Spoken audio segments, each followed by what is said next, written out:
তোমার নাম কি? সন্দাস। তুমি কোথা থেকে আসছো? চাওড়াঙ্গা থেকে। তুমি ক মাস ধরে ডাইনোশেক খাচ্ছ? 6 মাস। 6 মাস ধরে। তুমি ডাইনোশেকে কোন ফ্লেভার পছন্দ করো? স্ট্রবেরি। স্ট্রবেরি। কেমন লাগে তোমাকে ডাইনোশেক? ভালো। এটা খাওয়ার পর তোমার কি মনে হয়? অনেক ভালো লাগে। অনেক ভালো লাগে। এটা টেস্টি হয়? হ্যাঁ। এটা খাওয়ার পর তোমার কি কি প্রবলেম সলভ হয়েছে? আমার সর্দি হচ্ছে, এখন হয় না। তুমি ডাইনোশেক নিয়ে হ্যাপি? হুম। তুমি আগে ডাইনোশেক কন্টিনিউ করবে? প্রত্যেক মাসে এটা খেতে চাইছো? Thank you.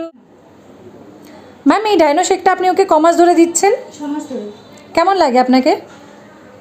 আমার দারুণ লাগে, কারণ ওর যা যা সমস্যা ছিল আগেতে, এখন সেই সমস্যাগুলো অনেক কেটে গেছে। যেমন সর্দি, কাশি, তারপর গ্রোথের প্রবলেম, এছাড়াও যে লেজিনেস ছিল সেটা কেটেছে অনেকটা। আমি অনেক বেবি ফুড ট্রাই করেছি, এটার অনেক বিজ্ঞাপন দেখে এটা সেটা অনেক কিছু খাইয়েছি, তো তাতে ওর কোনো সমস্যার সমাধান তো হচ্ছিল না। পেটে যন্ত্রণা আরম্ভ হয়ে গেছিলো। তো আমি ডেলি ডাক্তারের একটা ফাইল তৈরি হয়ে গিয়েছিলো যে ডেলি আমাকে ডাক্তারখানায় যেতেই হতো। তো ডাইনোশেক ইউজ করার পর সেই সমস্যাগুলো অনেক কেটে গেছে।